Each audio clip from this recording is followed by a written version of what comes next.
প্রিয় ভিউয়ার্স, আসসালামু আলাইকুম রহমতুল্লাহি ওয়া বারাকাতুহু ওয়া মাগফিরাতুহু।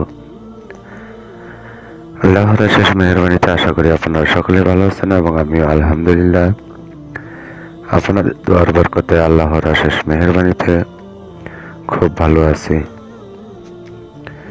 যাই হোক, আপনাদেরকে আজকে ছোট্ট একটি আমলের মাধ্যমে জেরিন পরি সাধনের একটি ভিডিও দেওয়ার জন্য আমি প্রস্তুতি নিচ্ছি। আশা করি আপনারা সকলেই এই ভিডিওটি মনোযোগ দিয়ে দেখবেন এবং পুরোপুরি ভিডিওটা দেখে ভিডিওতে একটি লাইক করে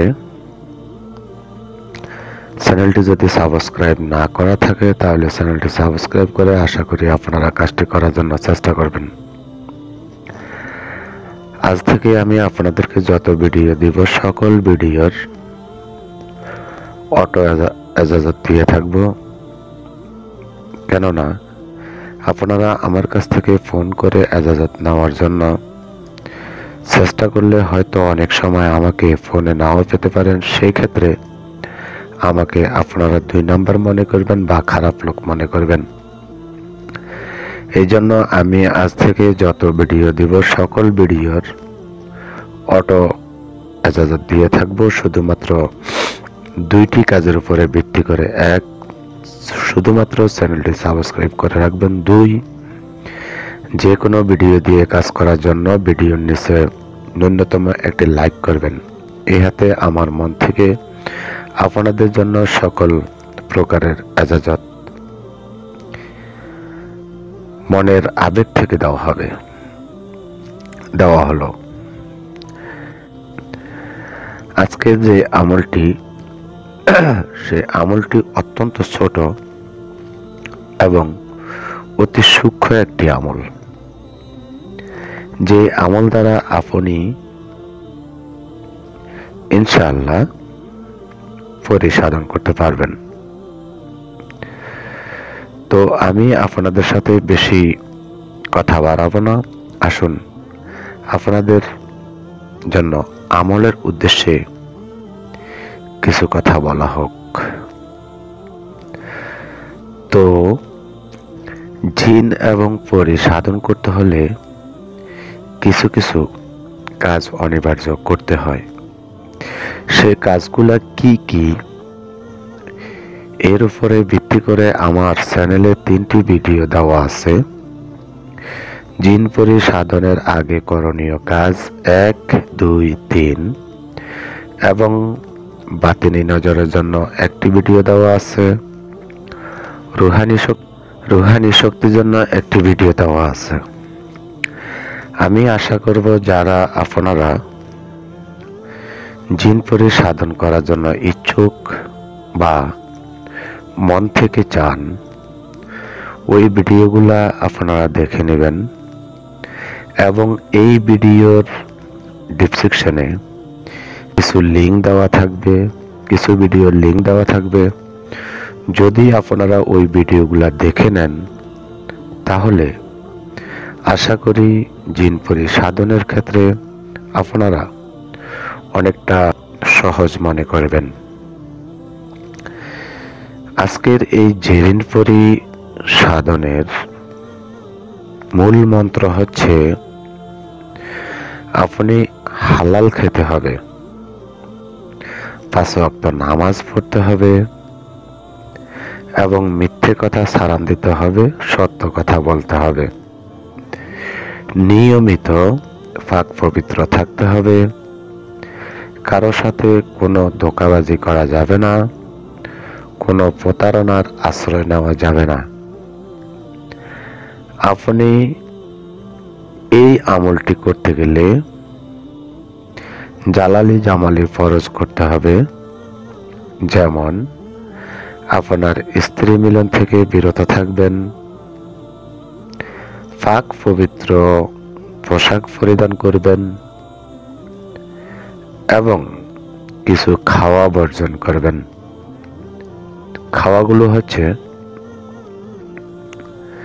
কাঁচা পেঁয়াজ, কাঁচা রসুন, গরুর মাংস, ডিম, ইলিশ মাছ, এরকম কিছু জিনিস আপনি মানে মাছ মাংস এগুলা খাওয়া থেকে বিরত থাকতে হবে।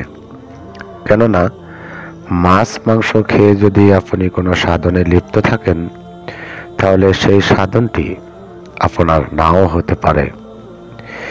এবার আসুন, সকল প্রক্রিয়া, জালালি জামালির যত প্রক্রিয়া আছে সকল প্রক্রিয়া আপনি পালন করলেন। এবার আপনার করণীয় কি? এবার আপনার করণীয় আছে, জালালি জামালি ফরজের ভিতরে ধূমপান অথবা নেশা যে কোনো জিনিস পান যদি খেয়ে থাকেন, তামাক দ্বারা যদি পান খেয়ে থাকেন, যেমন জর্দা যদি পানের সাথে খান, তাহলে আপনি পান খাওয়া বর্জন করতে হবে। এবার আসুন, সকল প্রক্রিয়া আপনি মানলেন, এবার আপনি কি করবেন? এবার আপনি করতে হবে যে কোনো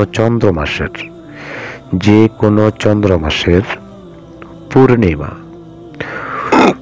পূর্ণিমার দিনটা ধার্য করতে হবে।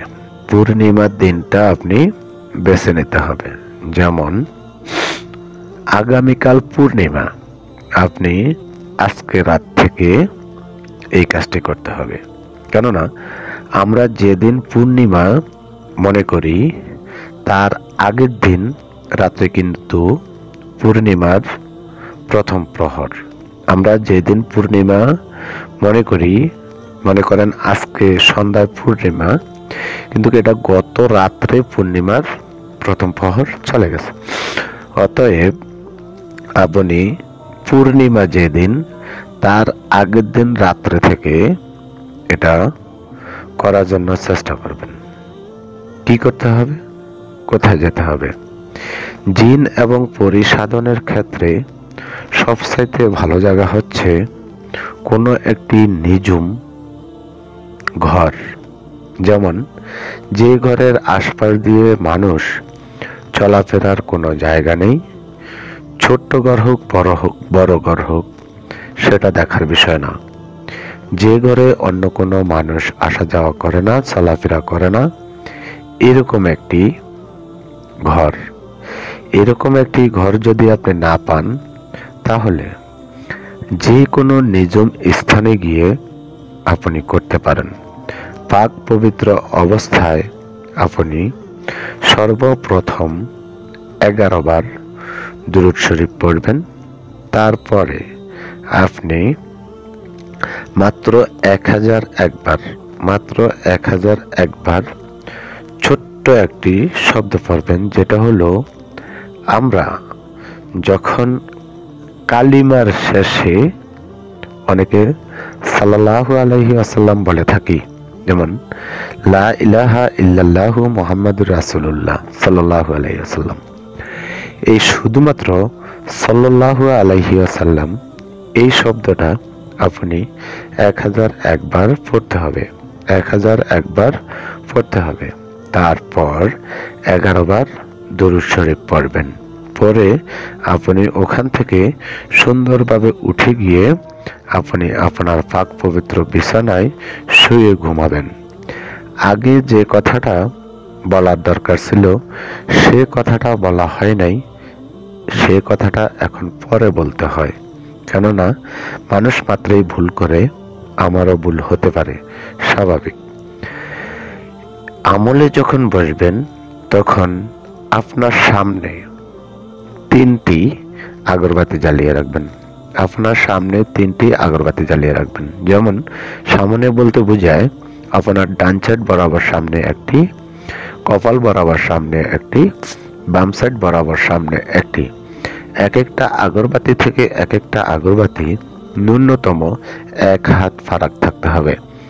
এক একটা আগরবাতি থেকে এক একটা আগরবাতি ন্যূনতম 1 হাত দূরত্ব থাকতে হবে।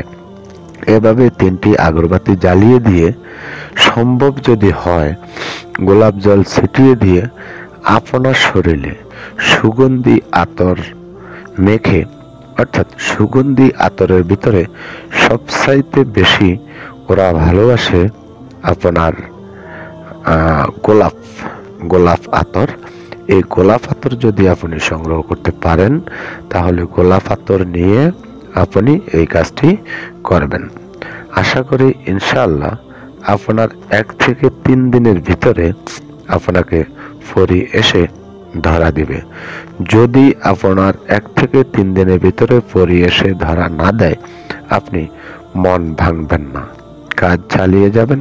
কেননা একটা কথা আছে, কেউ একজন যদি পারে তাহলে আমি পারবো না কেন? পারিব না এ কথাটি বলিও না। আর একবার না পারিলে দেখো শতবার।